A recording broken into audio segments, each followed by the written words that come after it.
Hello, everybody. You are on Becoming Quantum Conscious, and I am Bart Sharp, and this is the United Public Radio Network and UFO Paranormal Radio Network at 107.7 and 105.3 out of the beautiful city of New Orleans, Louisiana. And we are also on Roku, X, YouTube, and Facebook and other internet platforms. And today is Christmas Day, and this is a Christmas special.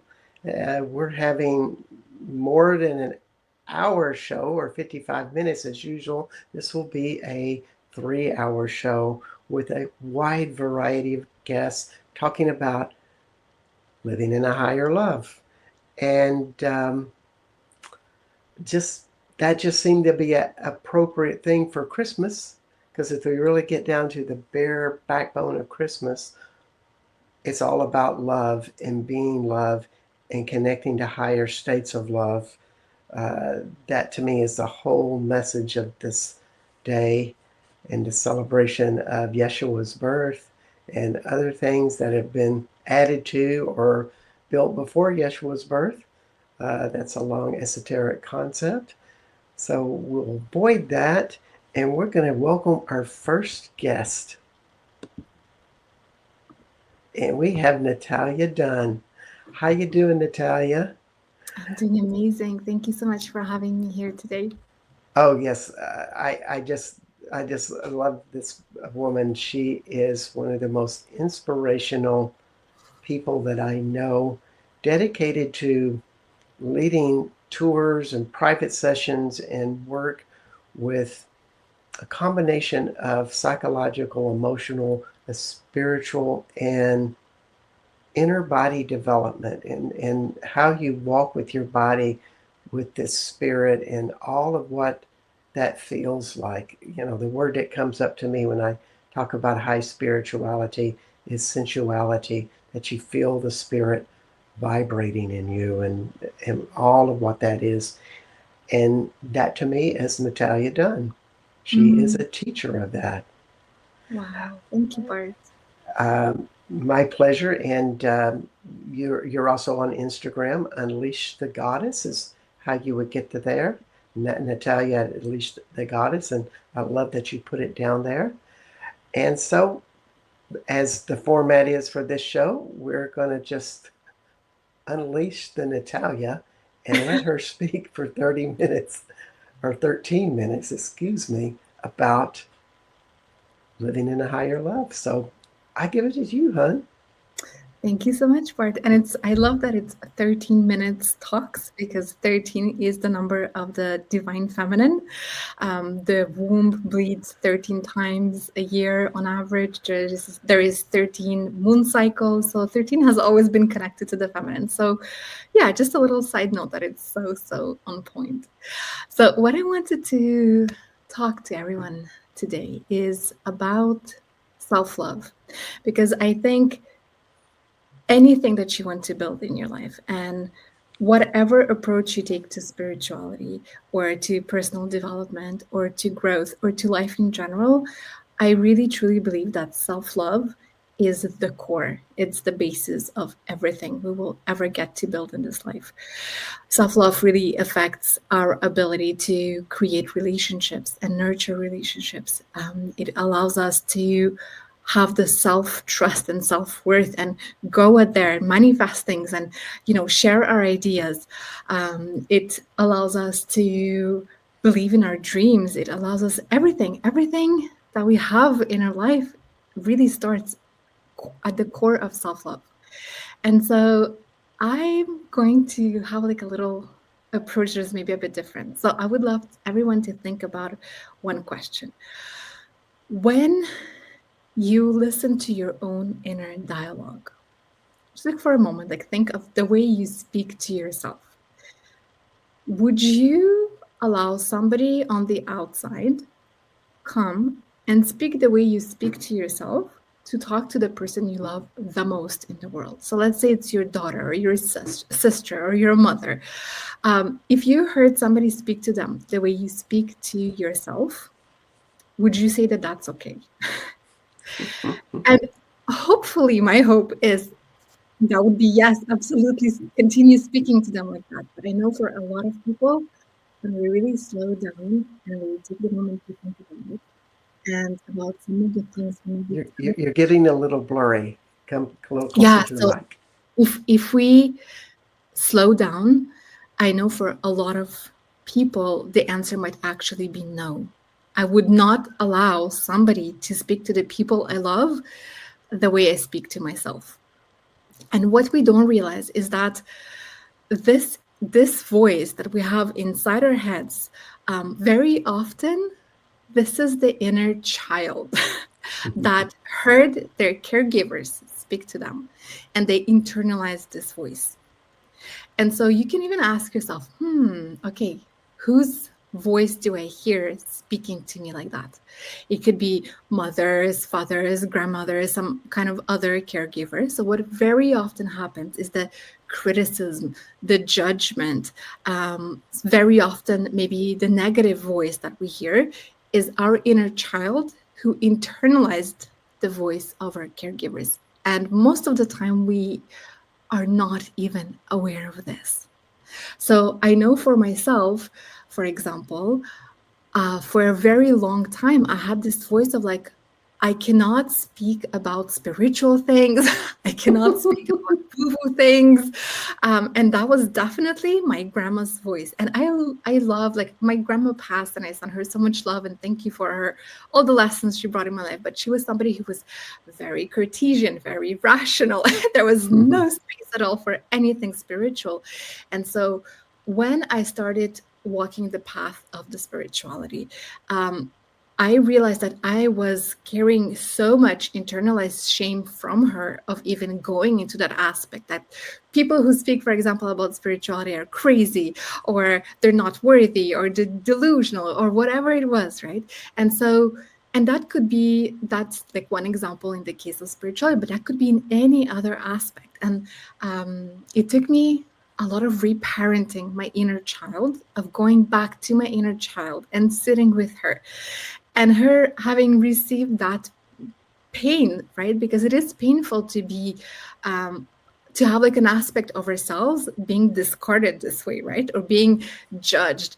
And so we kind of internalize, but we don't pay attention. So what was really powerful is to, okay, let me be the parent. Let me reparent my own inner child who carries those stories and who's scared and who got hurt by those voices. And it was the same thing on my path around self-love. And self-love is something that I've been working with women and supporting women around for like over a decade. Again, that can come up in like our relationship with our body, for example. So again, another story. I did have a lot of shame around the body of like, oh, you cannot, gain weight. You cannot look a certain way. Then you're not acceptable. You're not worthy enough. You're not beautiful enough.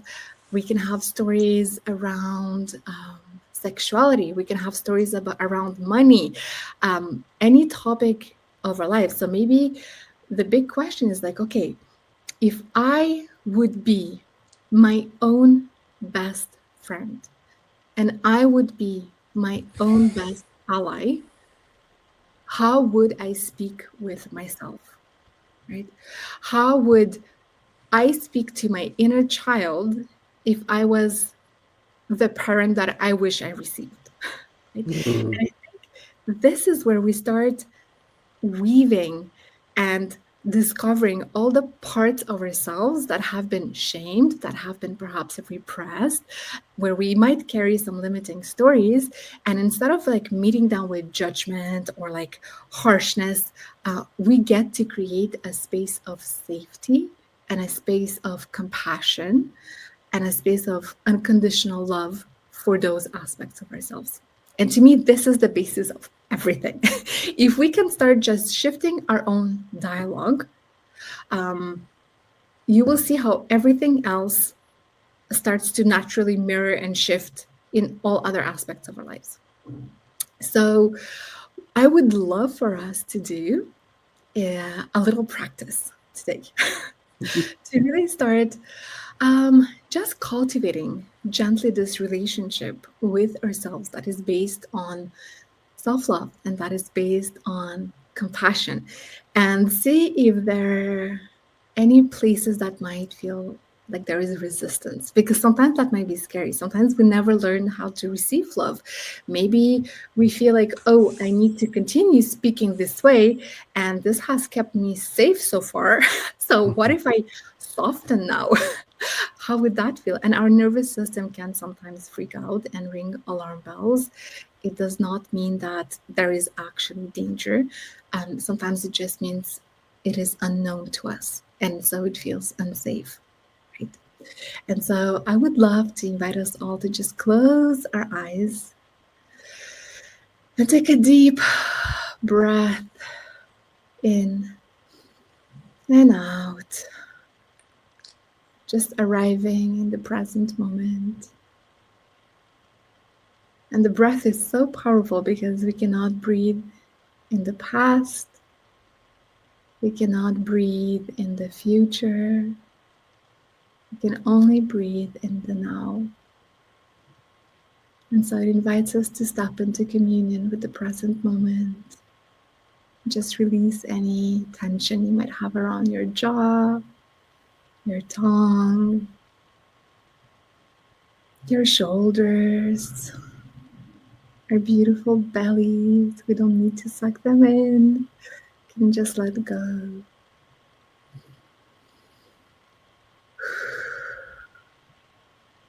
And as you breathe, really notice how beautiful the gift of breath is. We get to receive through breath as we breathe, and we breathe in life, we breathe in life energy. And as we breathe out, we offer ourselves to the world. We offer ourselves to the universe. And we are constantly doing this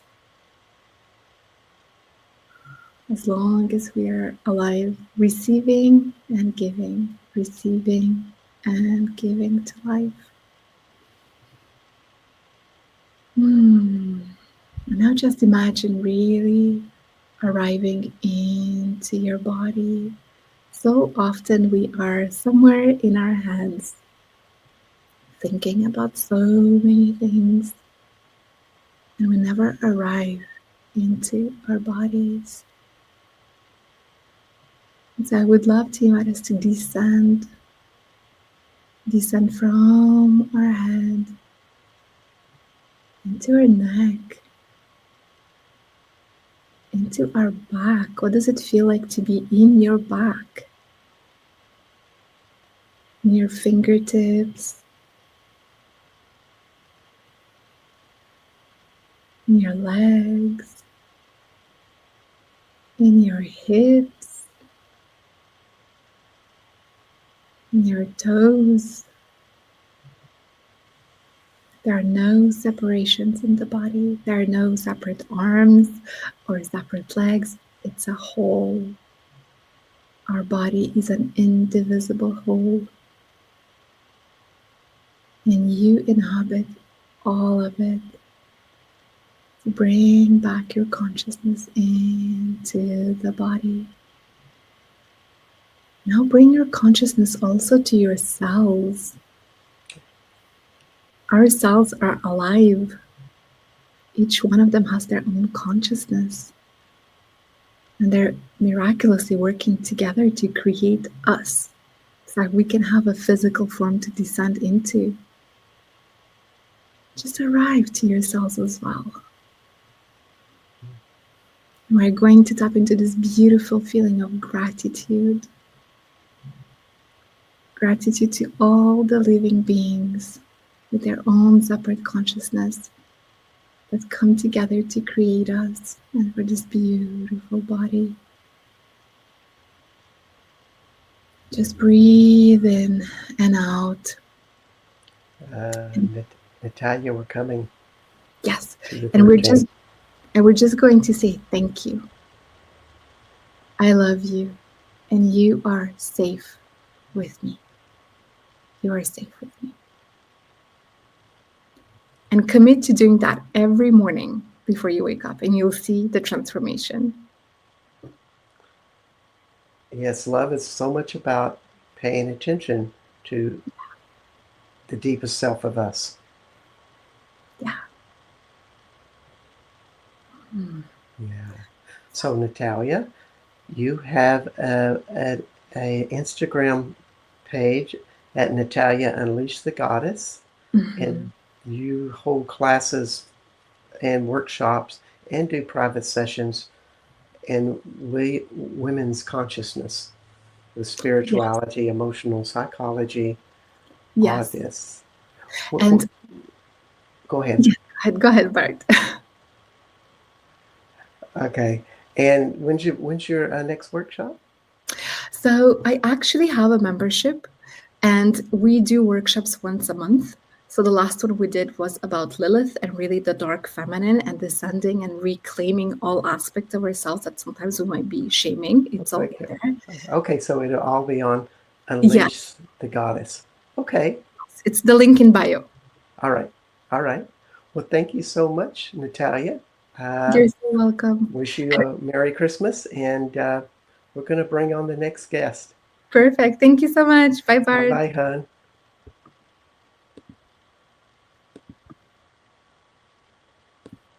And we are on again with Mieke Vulink from the Netherlands, but also of Rennes Chateau and France. Hi, Mieke. How are you? Hi, Bart. Great to see you again. And Yes. thank you for inviting me for your wonderful Christmas show.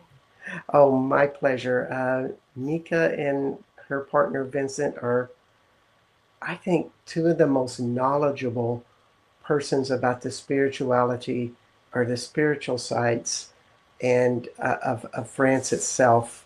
I'm always amazed what I learn from you two. And you have so many inside stories.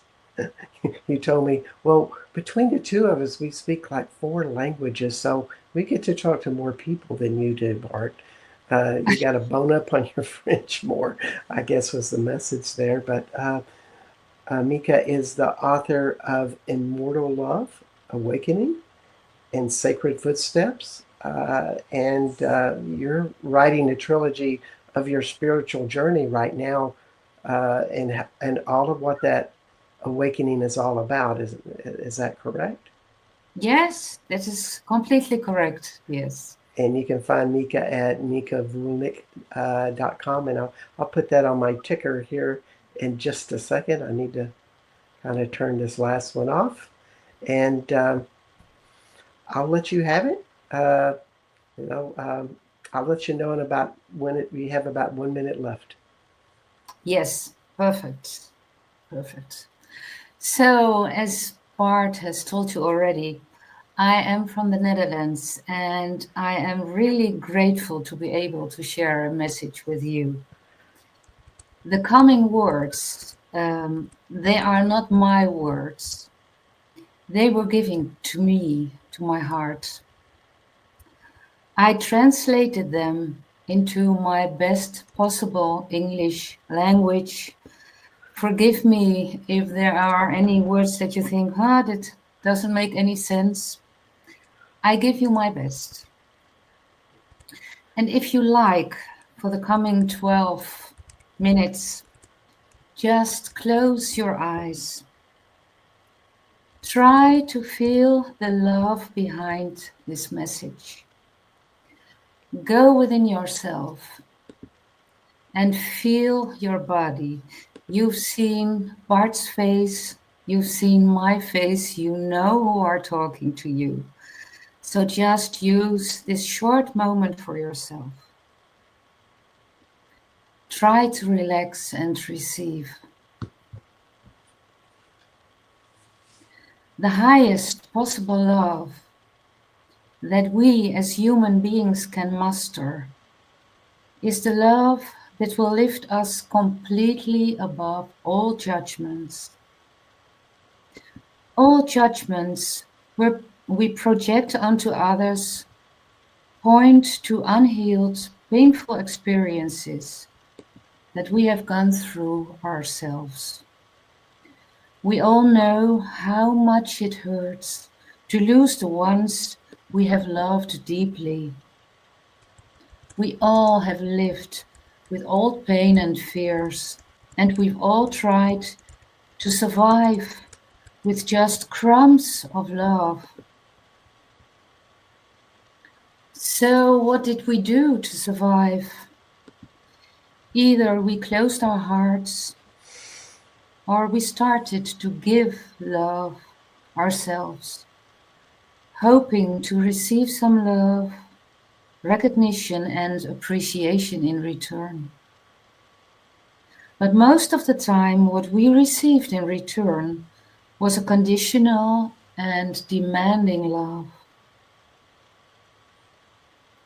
As children, we didn't understand why we weren't cherished as much as we expected.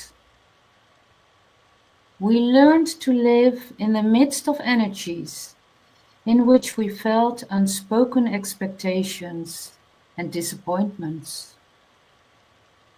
And so we came to believe that there was something wrong with us, that we were not worthy of the highest love. Those parts of ourselves who secretly were ashamed of our unworthiness, where we condemned ourselves as not being good enough, they needed so much love. But who on earth was able to embrace and comfort us with that higher love? And who didn't expect anything in return from us? Living in a higher love became a dream for millions of people. And yet, we have experienced the highest love of all as humans over hundreds of lifetimes. A long, long time ago, we were created from pure divine love. And we have been the walking temples of this love. We have lived in it for ages. So we do carry the echoes of that in our hearts and in our souls. For a moment, think about the huge love that you can feel inside yourself for a child, for a father or mother, for a beloved one, or for your pet. As awakening light beings, we will continue to strive for that higher love, because that is the only love with which we can break the cycle of fear and suffering. Now, the good news of today is living in a higher love is not something that only God or only ascended masters or saints are capable of. The higher love fields are always accessible thanks to our higher self. Where you are now, in these powerful periods of change and rising vibrations, you only have to reach out to your inner higher self, and you can truly feel that love. Your higher self contains the most high-frequent parts of you that cannot be embodied on earth, because they vibrate on the God frequencies. And for a long time, we were not ready for those frequencies.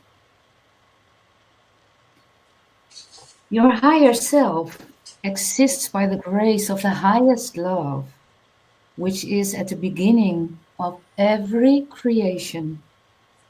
Love is the purest essence of all life, always serving the highest good of all. Without this love, we would completely lose the meaning of our existence.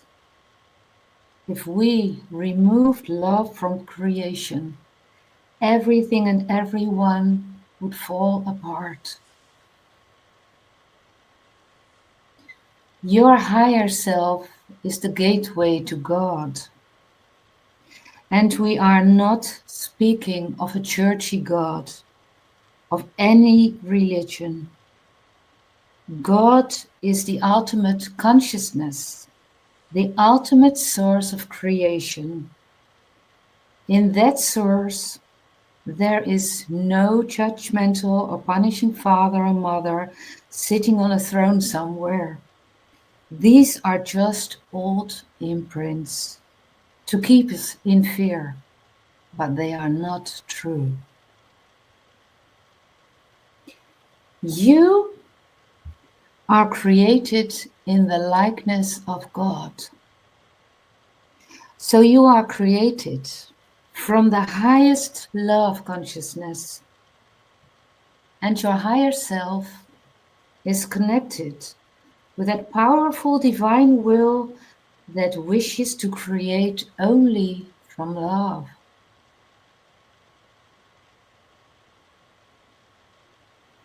All divine beings living in higher dimensions, and some living among us, view every creation that has come straight from your heart into form with joy, with admiration. Have you ever thought about those holy ones who guard you on your journey, who keep your heart beating and your blood flowing through your veins? Who are these wonderful higher love beings who may be unseen, yet always supporting you? There are so many loving beings behind the scenes of your life. Those who guard and guide you truly are of the divine orders of unconditional love. Now, here is our Christmas wish for you. Call upon the supreme source of love. Think about what it means that everything that appears in your life comes from that source of love to help you to unfold your highest potential. When you really understand that, the gateway to living in a higher love will open up even more for you. This too is the gateway to the divine presence within yourself.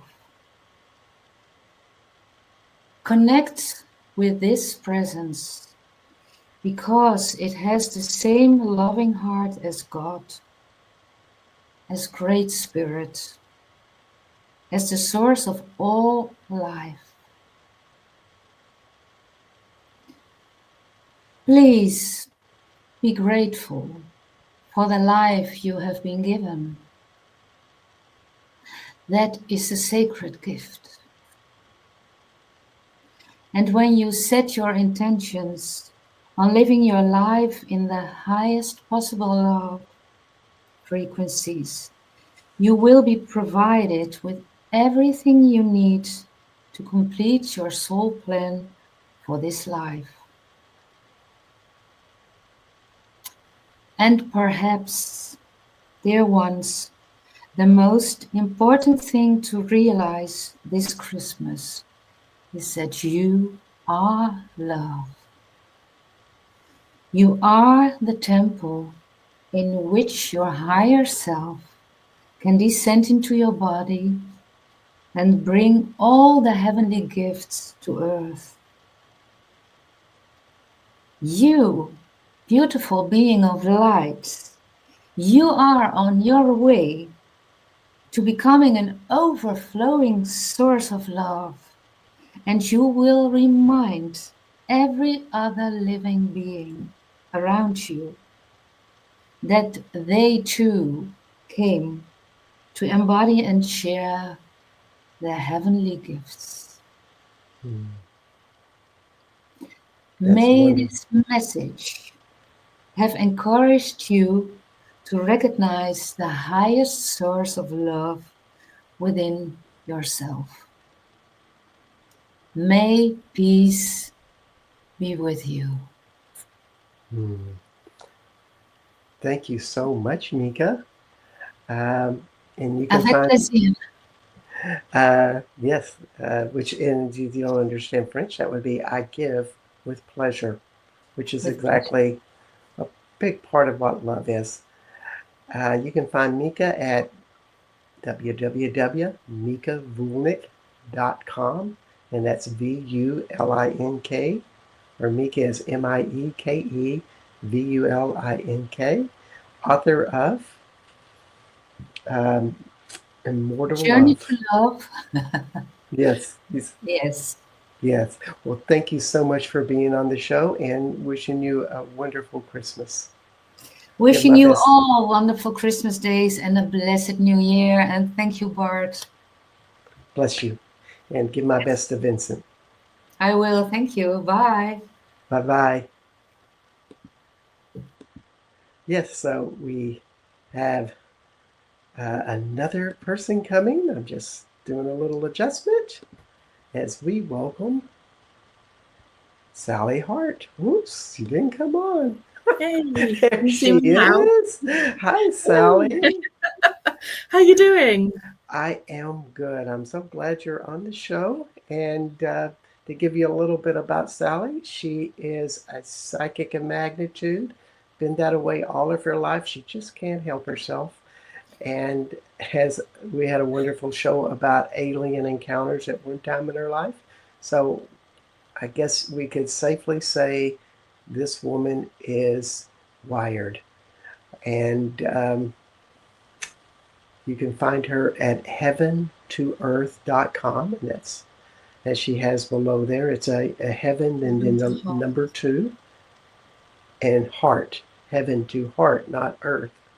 But that would be good though. That would be a It good one, would wouldn't be it? good. It good. They're the same letters. They're just in a Yeah. different arrangement. Yeah, I love Yeah. it. So, what do you have to share with us today, Sally? Well, do you know, I just first of all I want to say how gorgeous Mika's message was. I was just sitting, waiting, watching it, and I could really feel my heart space opening. So I want to thank Mm, Mika first of all, if that's all right to do that. Well, yes. because I've done it now. But I just want to say I was so happy when you gave the subject for the talk of living in higher love, because I hope this is okay, but I want to do to start with a bit of a practical ways of living in a higher love, because I have to be honest, this new way, it was actually new for me, living in a heart space way. It has totally revolutionized my life. It's enabled me to make better connection with people, better connections, better relationships, to manifest. I've manifested a wonderful business, wonderful clients, wonderful friends, and it all comes from just changing a few little things and modifying the way we feel about things and opening ourselves up to a heart-based consciousness. So that's really what I want to start with, and then I want to slide in with some other bits and bobs as well, if that's okay. Go get them, Tigress. Oh, thank you. I will. Yeah. Yeah, so oh my gosh, I always love it when we chat, and I can feel myself about to go off piste already, Bart. Oh dear me, goodness sake. Get with the program. So oh no. And it's when you laugh that starts me off. Sorry. Yes. Well, we're just clearing the laughter energy, honey. Laugh away the love. Yeah. Well, we are, and this is, do you know what? This is what part of my little talk is about. It's about, I'm going to start with it. It's about embracing the joy. And part of living in a higher love is being able to see the joy in most things. There's humour everywhere. In fact, my guides are often pointing out bits and bobs, like walking down the street or something, or just watch that dog's going to do something funny in a moment, or that's going to happen. And it's wonderful when you're open to joy and you're open to this higher level of love. And following on from what Mieke said, it's a love that transcends the everyday. It's a love that can guide us to find joy, peace, and healing, even in the simplest of moments. So we often rush through life, caught up with the chaos of responsibilities and to-do lists and expectations, and also other people's views of us, other people's opinions. But if we just take a moment to just stop and notice, we'll see that the joy is already there, and therefore the love is already there. It could be simple as like the perfect cup of coffee in the morning, or looking out of your window and you see a spider's web with the dewdrops. This morning there was a ladybug, and it was a yellowy golden colour on my windowsill. And I just thought, oh wow, this is perfect for today, because I'm going to be doing this with you, Bart, later. And as it was a golden colour, I was like, yeah, that is it. That is the perfect omen for doing this today. And I often play this game with my clients called Find the Joy. And it's really simple. You just have to give yourself a second and look round and find the joy. And the minute you do that, you get that serotonin, that dopamine buzz, and you're connecting to that love consciousness. So I'm going to do it now. So I'm looking around. I can see, I can't show you unfortunately, but I've got a beautiful altar, and it contains all different items that ladies in my groups have given me, and including some little handmade decorations that my son made in forest school.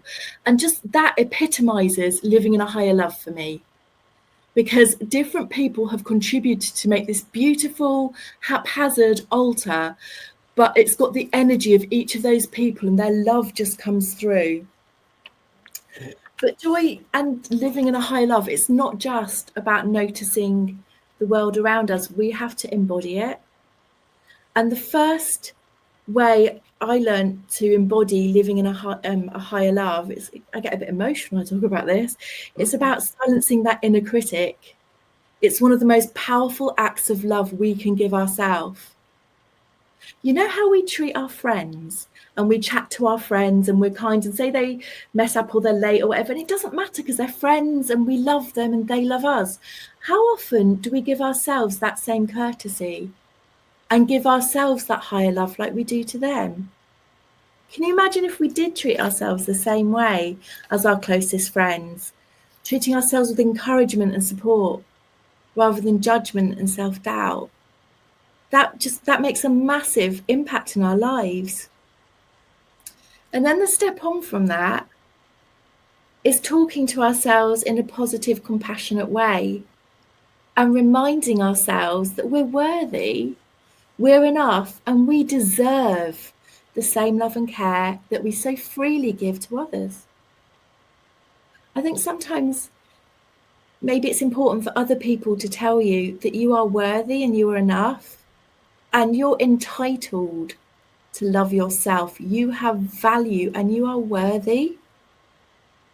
And when we begin to talk in that way to ourselves with love, we build up a foundation of joy and self-worth, and it expands into every area of our lives. Just like when we had the giggles then, that's a prime example, because love is embodied, we are embodied, and we have that higher vibrational frequency within us. Our hearts become fuller, our steps become lighter, and our energy becomes more vibrant. And it's the most powerful gift we can give ourselves. And there's a link with this word gift. Often we gift of ourselves so much to others. But how often do we gift it back to ourselves? Loving yourself as much as you love others, it's not selfish, it's essential. It's absolutely essential. You're worthy of kindness, of compassion, and of the same care that you so freely give. And to live in a higher love, we've got to treat ourselves with that same tenderness and respect that we show those we care about. So someone explained it to me like this. You know, you have that phrase about pouring from an empty cup. Well, they described it that, so you've got the cup and it's on a saucer and the jug is pouring into your cup and it's pouring so much into your cup that it overflows. The water that overflows in the saucer is what you give to others, and that way your cup never gets depleted. That's living in a higher love, loving yourself enough to keep yourself topped up without allowing yourself to overgive. And I know some of you are thinking, but how do I top myself up? Well, with my coaching clients, what we do is we think about what the perfect day looks like and what the glimmers are the opposite of triggers. What are the glimmers in that perfect day? And just build more of those glimmers. It might be, you can tell I'm going to mention coffee again, because that's one of my things, is the perfect cup of coffee.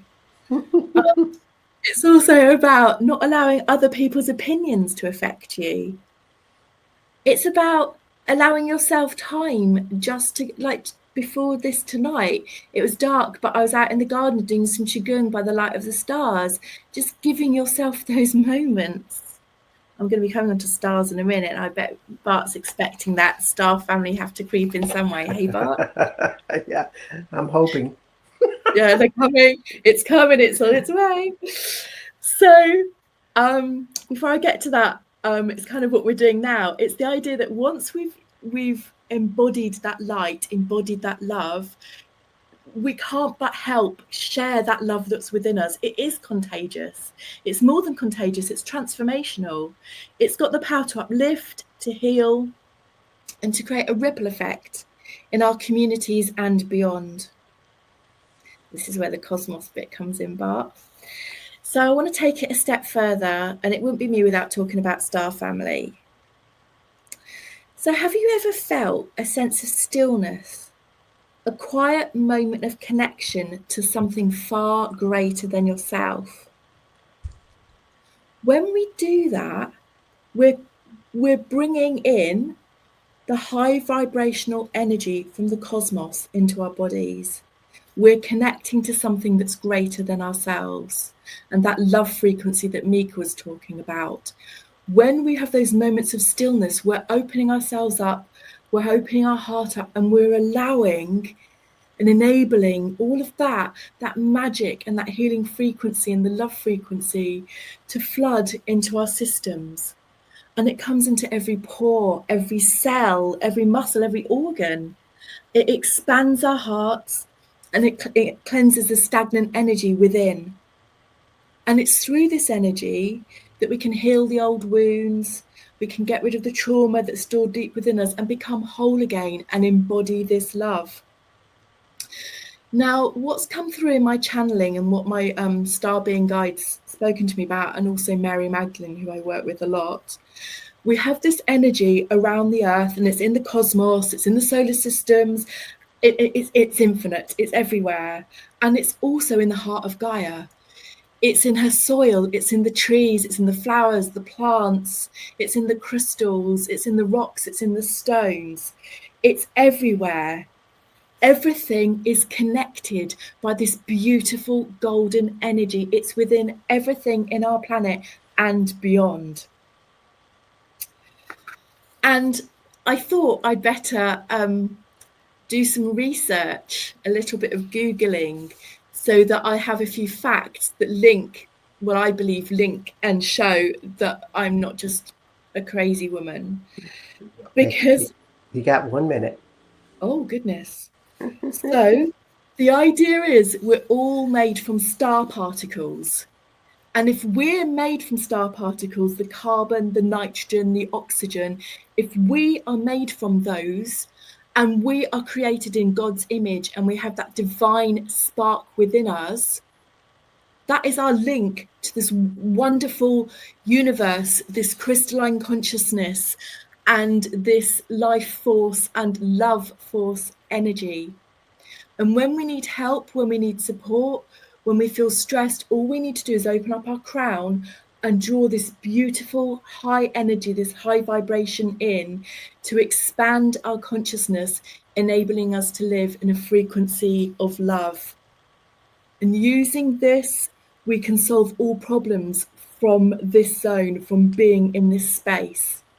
And using these glasses tinted with love, and with this lens, it enables us to live life as we're meant to, in a frequency of love, joy, and wonderment at the magic of our world. If there's anything I could wish for you for Christmas, it's to embrace and enjoy the wonderment and just the sheer magicalness of our wonderful world and beyond. Indeed. Those are solid tools for anybody to practice to expand their consciousness, create a higher love, and live in the Christmas spirit. Yeah. And yes, and you can find Sally Hart at heaven2heart.com. And thank you so much for being on the show. It's been absolutely wonderful. It went far too quickly, but I needed a double slot, I tell you. Good. Give me 30 minutes, I'll talk. I'll have you back on the show on another time. That'd be amazing. Thank you so much. It's been a joy, and I wish you all a happy holidays. And I feel blessed to be coming through the medium of this little computer and going into your homes today. And thank you for having me. All right. Thank you.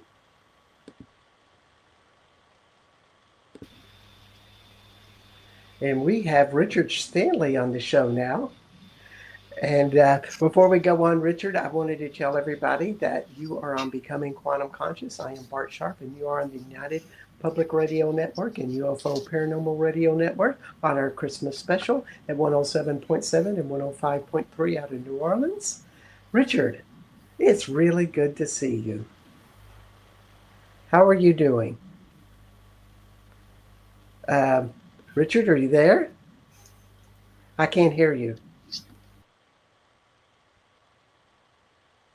We have Richard, and he's the writer, the maker, and the heretic. I love it. And Richard, I still can't hear you.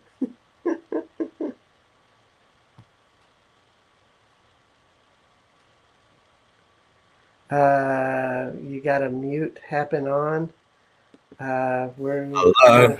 Ha-ha! Whoa! I know that Excellent. voice anywhere. You have one of the most distinct voices that I know of.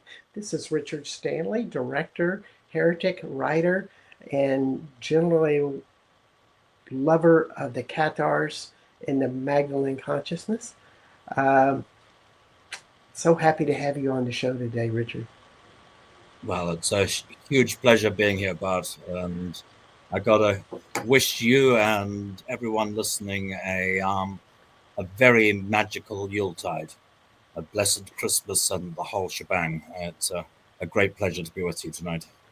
Oh, it's wonderful. Richard, if anybody doesn't know, you can find Richard at the official richardstanley.com. That's correct, right? I got that one, the official. Yeah.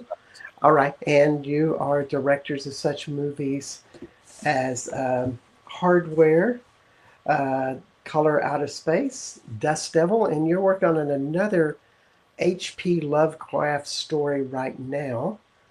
And that's still moving along, I presume.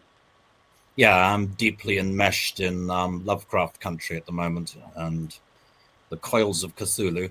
I feel my life is basically suspended between two poles, which I think of as the two seas, essentially Cthulhu and the Cathars. Here in the zone, that kind of boils down to being somewhere between Bukharash and Montsegur, because Montsegur is clearly burning the Cathar energy, and Bukharash is all about alien beings and strange ultra-dimensional entities interfering with people's lives. And I guess that between the two, some kind of weird balance exists here in the zone. Yes. And let's just tell people the zone is the land that we love, which is in southwest France, in the Pyrenees. Richard is a resident of Rennes-les-Bains. Yeah, it's a bit of a second-hand concept, the zone, but it seemed like a simple one word that could denote the entire region, because it's actually a pretty small region, maybe 150 or 200 square kilometers, but you sure feel it once you've entered it. You can definitely tell when you're in the zone and when you've left the zone. Over the 25, 30 years that I've been exploring this place, I've started to get a vague sense of where the zone perimeter is. You can actually see it very clearly from the battlements of Montsegur. If you're sitting on the front of the castle at night, you can see the spread of the lights, and you can see the lights of Toulouse on the one side and the lights of Carcassonne on the other. And there's a great big glorious dark space in between where there's no cities and where there's thankfully no industrial exploitation yet. Yeah, that's this region that we tend to refer to as the zone.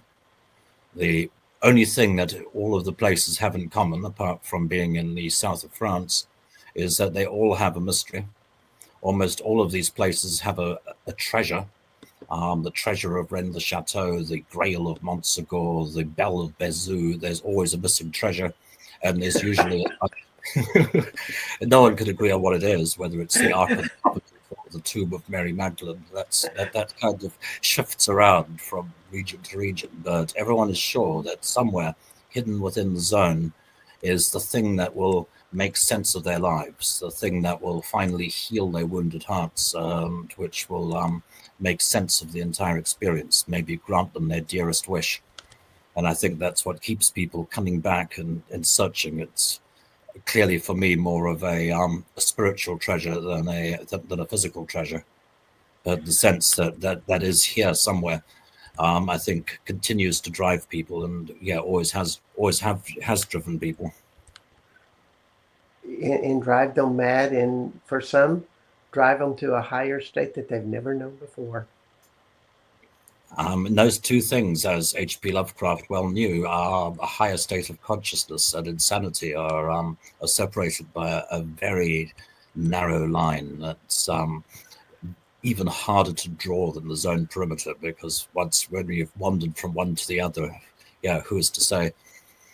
And it has given me a huge amount of entertainment over the years, that's for sure. There's never a quiet day here. It is like sticking your finger in an electrical socket and being charged like that, but it feels really good at the same time. Yeah, indeedly. So you asked me onto the show to talk about Christmas, Yuletide, and love. Higher love, yes. Indeed, which I think is a daunting subject for one as strange as I. And I don't think at face value I honestly know an awful lot about love. But I think anyone who truly believes that they know about love is probably kidding themselves, because it's got to be one of the most mysterious and the most ephemeral emotions. Yet at the same time, I've got to say, it's the most powerful of all human emotions. And regardless of which spiritual camp I belong to, or which side of the fence I'm on, I am sure of one thing, that love really is the most powerful force that is available to human beings, and it does conquer all.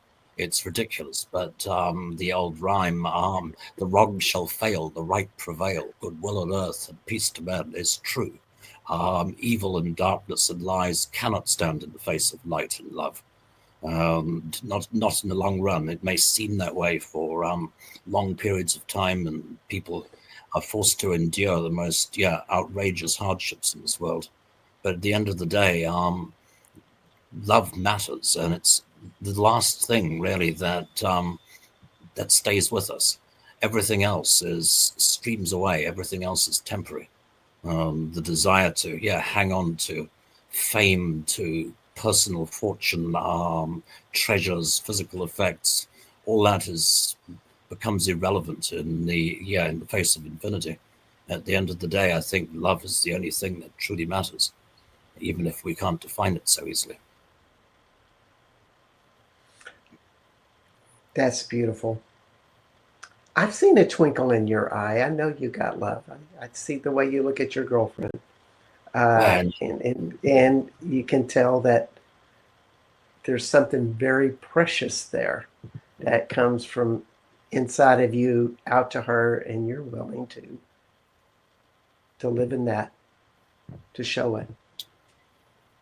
It's really wonderful. It just shows what a passionate person you are. well, we cannot live. Go We ahead. cannot live without love. So, I mean, I would wither and die from a great loneliness of spirit if I were to face a world without love.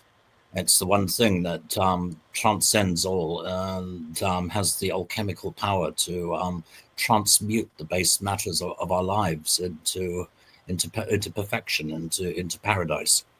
And so it sprinkles its fairy dust over our ordinary lives and elevates everything to I guess something closer to that higher plane of consciousness that we all strive towards, the true kingdom of heaven, whatever it is that we hope awaits us beyond this realm of Maya, the illusory material world in which we find ourselves embroiled. Without love, I would not have the courage to continue to follow Ariadne's thread through the labyrinth.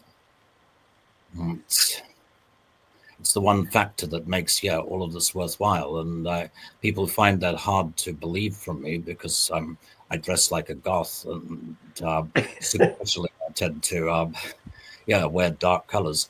But And you're one of the most passionate people I've met in the zone.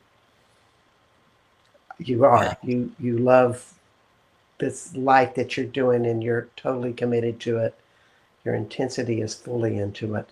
Much like some of your, from what I gather when I talk to you, how much you revere the Cathars and what type of example did they bring onto your concepts of love? Well, I've got a sort of I guess it's been a love-hate relationship with the Cathars over the years, but they won't let me go. I've been sucked into it so far that it's difficult to fully walk away from. And Lord knows I've tried at times because it's a difficult way. It's not the easiest way to try to seek perfection, to try to walk that path in this world is as you well know, it's a tricky thing. We are beset by trials and temptations at every turn, and faith is something we need to really renegotiate on a daily basis. I mean, I'm there with the Cathars in terms of believing that something lies beyond this material world, that there is an ultimate spiritual reality, a true kingdom of heaven, which does exist. And I believe that I've been privileged enough to touch the very edges of it sometimes, to sense that it's there. And I pray that when the time comes, I get a chance to make a good end in Cathar terms and to enter into that other kingdom. It's certainly something you feel you're on the edge of when you stand on the battlement at Montsegur, or when you just see the light and the colors of this land. And it's through the land that I connect to them most strongly. I think everything that's written is kind of malleable, given that the very, very little actually survives from the 12th or the 13th century. And we've had 700 years of speculation and Inquisition propaganda and misinformation, basically, to try to dilute and distort the original message, which was really just to seek always towards a purity, towards truth above all. In the essential quality of knighthood, the essential quality of the Holy Grail has got to ultimately be truth. And I do see the Grail as being the promise of not just salvation, but of the war finally coming to an end, the forces of light and darkness finally sorting it out, the harmonization of opposites, a truce between the matriarchy and the patriarchy, the promise of peace, that somehow everything can find a balance. Somehow all of that, the base material of our lives can be transmuted, and I see that as literally as the harmonization of night and day, or the marriage of the sun and the moon, and I think that's also what's illustrated in the myth of Christ and Mary Magdalene. That's another variant on that sacred marriage, on the Holy Grail, the promise of union and harmony, of peace actually breaking out on planet Earth. Every year my hopes are dashed, and every year I have to get it together to hope anew, and to hope that somehow maybe in 2025 we can find that balance. That maybe it's not too late for the human race to evolve and transcend, and really to not just learn to love our girlfriends, to love our partners, our boyfriends, but to learn to love this world, to love life, first and foremost, and to love it as it's supposed to be loved, unconditionally. I mean, you can't own it, you can't change it, you can't remake it into your own form. You have to love it as it is, for what it is, just the same way that we love the sun or the moon, or we love the extraordinary view you see from the castle walls. I don't want to own it, I don't want to change it, I don't want to put my mark on it, but I adore it. I love it with my heart and soul, and I would die for it. And I do believe that even if we can't define love, if we can measure it, then the measure of love has got to be what you're willing to give up for it.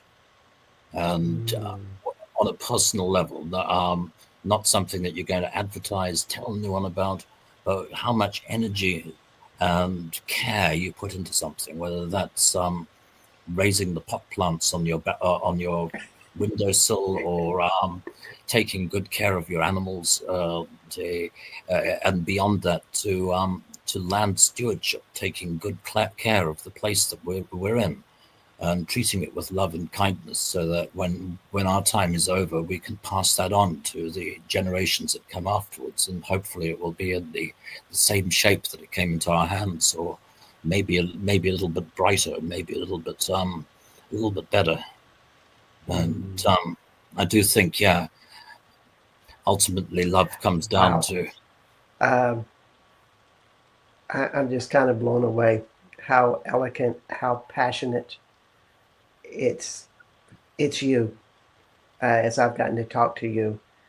It brings up that comment, how deep and centered can you go into your love and commit it to all things, all life, all spirituality, and be in that divine communion.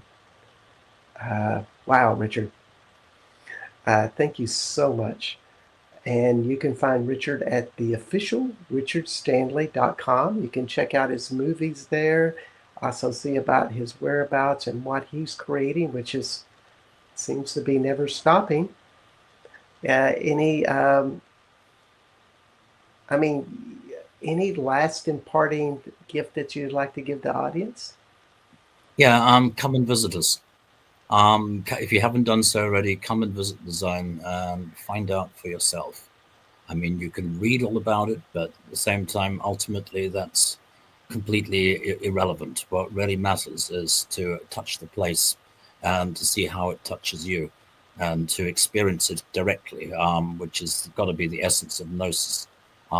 Direct one-on-one communion with the place itself, and with whatever that spiritual force is that waits behind it. Wow. Thank you so much for being on the show, Richard. Bless you, and wish you a beautiful Yule and Merry Christmas, and hope to see you in the zone in the spring. Well, thank you, Bart. And I'd like to extend that blessing to one and all, and to everyone listening. and to the whole blessed earth. I do hope that 2025 is a big improvement on 2024, and may only good things and good fortune come your way. Indeed. Thank you so much for being on the show, Richard. And I will see you soon. Take care, Mieke. Wow. That's a hard act to follow. And sadly, the person who has to follow that act is me. So we've had somebody sadly had to cancel. And so I was going to do a presentation. I always keep a presentation in my back pocket. And, you know, what better thing to have in your back pocket than a tarot card? And I really wanted to talk about tarot cards and their meanings with love. And this one is strength. And some people see this and some people are listening and they can't. But the strength card, and I'm using the Rider Waite tarot deck. And it's this one very much hits me personally because you have this woman and she is in a white gown covered in flowers, has a infinity crown, which means that she's connected to some higher source. Her feet are on the ground, and she's, you know, if you look at this very closely, from the first glance, you might say, oh, well, she is opening the lion's mouth by physical force. That must be what strength is. However, that's just not the case. She is petting the lion, embracing the lion, loving the lion, giving her total to the lion, and the lion is willingly opening the mouth. And so this is what I see, and is an important part of love, is can you connect to the strength and fortitude inside of yourself and to trust in who you are and to literally bring the consciousness of sources outside of you, whether it be angels or Master Yeshua, Mary Magdalene, Shakti, Shiva, the list goes on, the sun, the moon, even Gaia herself, which is one of my favorites, and empower yourself to such a bigger consciousness and a love that you can open anything. I think it's a great message for the world right now because we're all have these challenges right now. It's the time of this age. We're talking about Pluto in Aquarius right now. That's big on the astrological headlines. However, when we get into this big strength of our own love, we open this up and have that possibility of it happening. So I'm really into the strength card. I feel like my life is living in this card a lot. And as you go into Rider Waite, you'll see that certain cards have aspects of what you're living. One time I was the fool. I would try anything. I would be the most daring. And in that trying of everything, you know, yes, I could jump off the cliff. I might even kill myself. My head is in the stars. This fool is looking up into the stars. But yet, in that trying of anything, I discover a lot who I am. I find this path of love of who I am through being willing to be the fool. Somebody might laugh at you. Oh, well. Also, you are finding yourself. You have the sunshine shining upon you as the car emulates. And then I progress to one that I think a lot of people want to have, and that's the Magician. And Lordy, here it is. That's what I became after I was the fool, because I started learning what love is, and I could experiment it with various ways, invent my own concoctions of what love is, and build them and grow them. And my whole essence starts to come into that, and I am the alchemy of what love is. But it also, the magician is connected to many, many things that the magician knows, embraces, but somehow in that flowing of all things, their own purity shows up, their own self-love. And thus magical things are invented. And so you start to become this magician, and you're inventing things, you're growing things. For me, it was becoming a shaman and inventing my own shamanistic techniques and stuff, and going to France and learning more metaphysical techniques that I never would imagine when I lived in Texas, of all places. Uh, However, it all came to fruition. And once I got really good at this, I became the emperor. And the emperor is when you become the expert. And we want to become the experts of ourselves. And we are such a source of inside ourselves, of our own love, our own knowledge, our power, our creativity, our sexual energy. These are all second chakra qualities, but the emperor possesses all of them. He is the holder of all of this, the complete person. People come to him. Life comes to him. All things come to him because he's sitting on that crown in his field. I like to think of Richard as that, because Richard, there's no one like Richard Stanley. He's perfected Richard Stanley quite a bit. So that's kind of fun to think of. So you go through these things, and then it leads to, back again, strength. And to appreciate all of these qualities that have been developed and keep building the strength, keep fortifying it, keep seeing where it goes, and enjoy that strength and power. What does it lead you to? Generosity. Love with generosity that you give, and continue to promote the things that you're passionate about. You are the instigator. You are strong. And so that is my Christmas living in a higher love message to everybody. And I see we have Krishna Rose coming on. I'm going to bring Krishna Rose, but before I do, I want to tell everybody that you are on the Christmas special of Becoming Quantum Conscious. My name is Bart Sharp, and you are on United Public Radio Network and UFO Paranormal Radio Network, 107.7 and 105.3 out of New Orleans, also on Roku, YouTube, X, Facebook, and other internet platforms. And I am bringing on Krishna Rose right now. Hey, Krishna. Hello, my darling. How are you? I am good. Do you have mistletoe above you?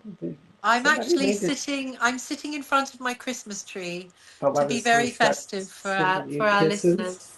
Oh, I'll take that's the very kisses, wonderful. though. I'll take Okay, the I'll send you kisses. kisses. I'll send you kisses. And to you, my love. I love to have Krishna Rose on the show. She's been on a couple of times, and I guess to start with is that she's written this really epic book.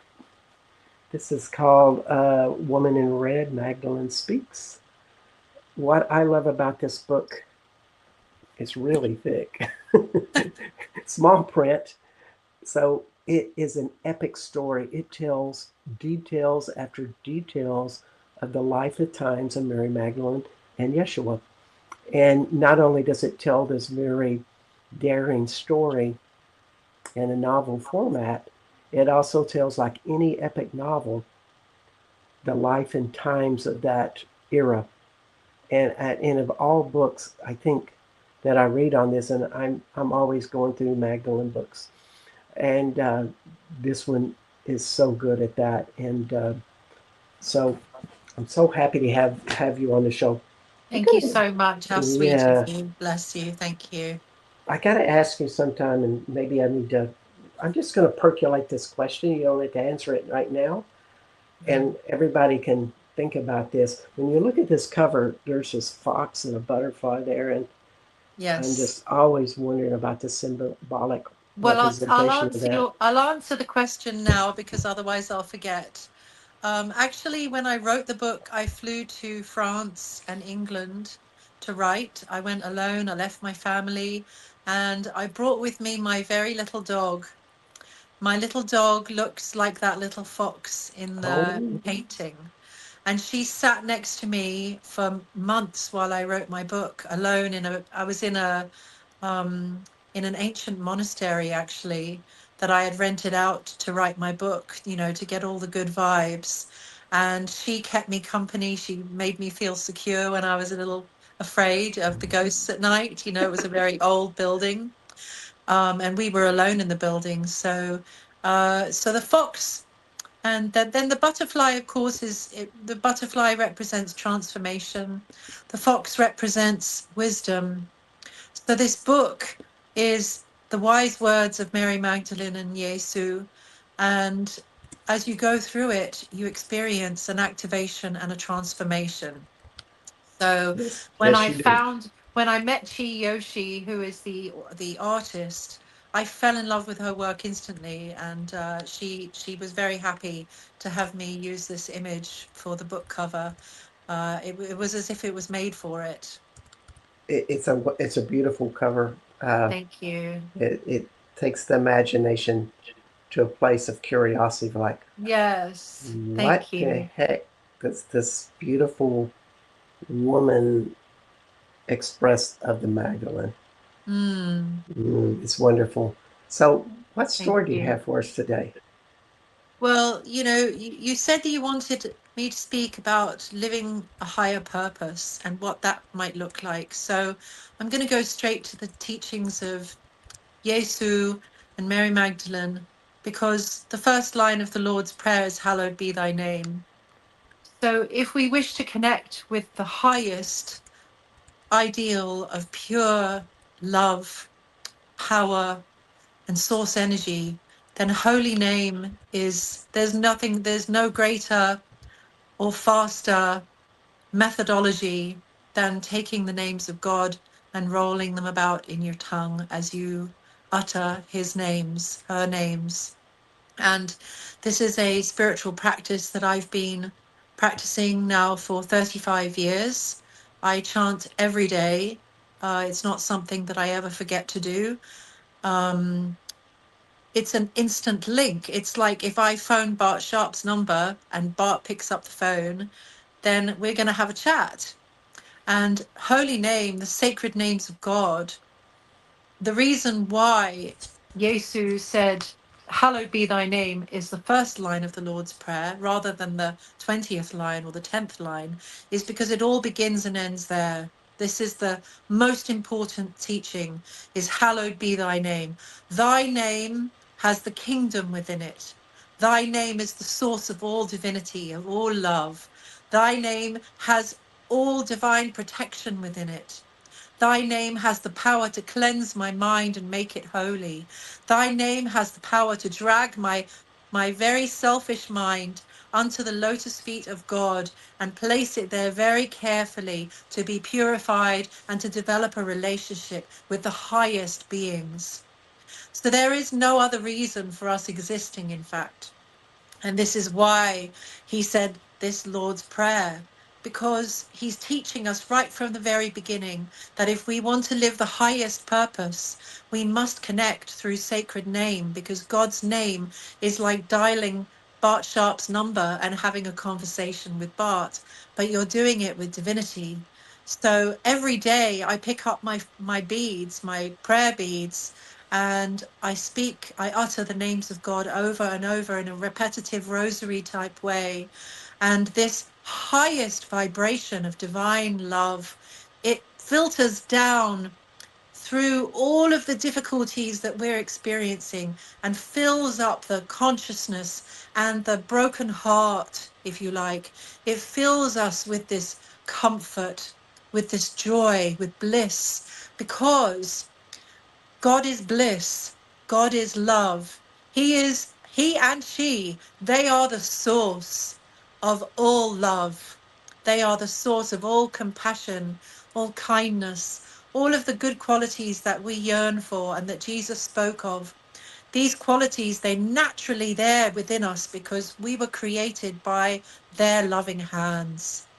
So when we pick up our beads to live our higher purpose, to connect with the highest beings, all of their good qualities come into us just by the side effect.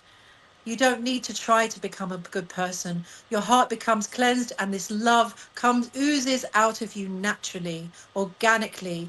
You naturally want to help others. You naturally want to lift others up. And you have that power within you to do it because you're connected to the highest beings. So this Christmas, I invite all of you to take to the path of devotion. And the most beautiful and simplest way, and it's free, is to pick up your beads and start reciting God's holy name. Hallowed be thy name, my Lord, my Lady. Hallowed be thy name. Happy art thou. Blissful art thou. Beautiful art thou. Thou art beauty itself. Thou art everything in creation.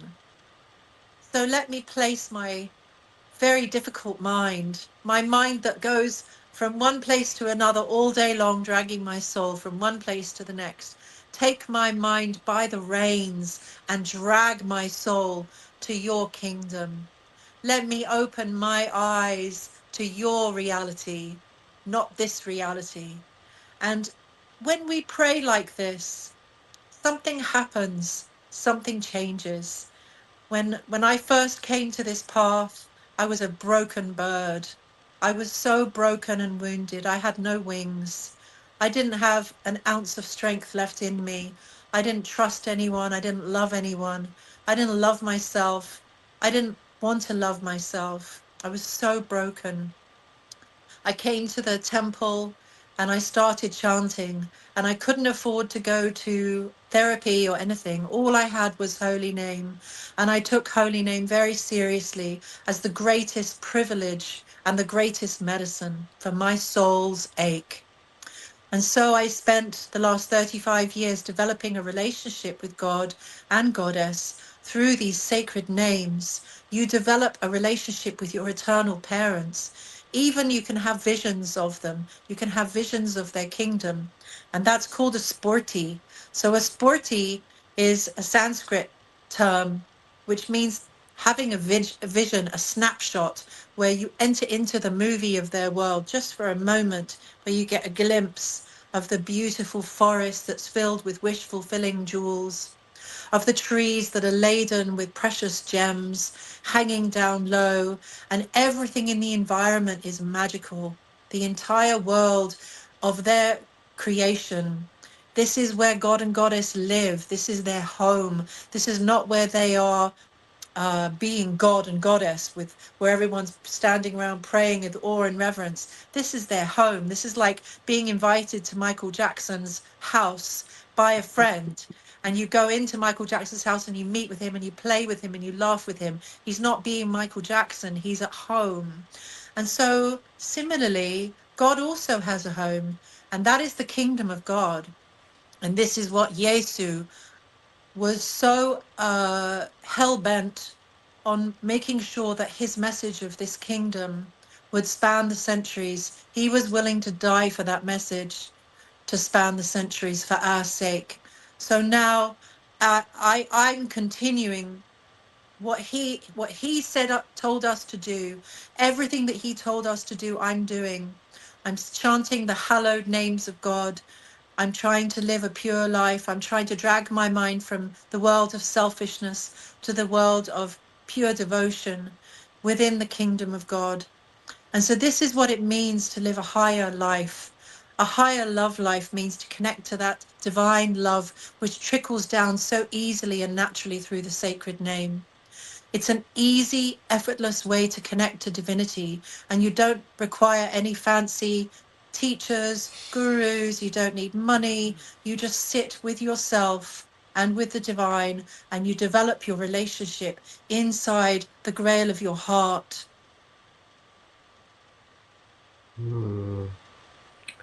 Wow. I love it. Yes. So is there anything else that you want to ask me? That's, I just love it. I mean, what I love about you is your conviction, and so much about everything you do has that. You are totally on board to the person you choose to be. Thank you. It's not, there's not, well, I'm 85% there, or 60% there. No, you're there full on. And it really Thank you. shows in your work and all that you do. Thank you so much. I appreciate that. You know, it's our duty. My guru, he told me, don't be miserly. Whatever you have learned, whatever you've realized and experienced inside, you must share with everyone, with the world. So everything that has come into me through my spiritual practices, through my prayer life, I have to share it. I'm excited to share it with others, as Christ was excited to share it with others, as all of the great saints in history have been excited to share this great news with others, because it gives us hope. Many people, especially in today's world, they feel hopeless. They feel helpless. They don't know which way to turn. There is no relief from the suffering of their mind, of their emotions, of their life experience. Is constant. You're constantly being barraged with problems. And we have to find the medicine, the cure to our ailment, to our disease, we're looking in the wrong places for our love. We're spending time doing things that are not beneficial for our eternal benefit. So that's a great place to ask, because you are the last person for the first half of the show. And I want you to think about how people can get there and do it like in 30 seconds. While you Yeah. think of that, I'm going to tell everybody that this is the first half of the Christmas special on becoming quantum conscious, and the second half will be just like immediately afterward. The plan has been that we record the first half on one day, second half 2 days later, and we're going to marry them together. You are on United Public Radio Network and UFO Paranormal Radio Network at 107.7 and 105.3. And you're with Krishna Rose at krishnarose.com. It's really easy. Krishna and Rose.com. And this really wonderful book is Woman in Red. So, did you end the first half with just one last parting wisdom?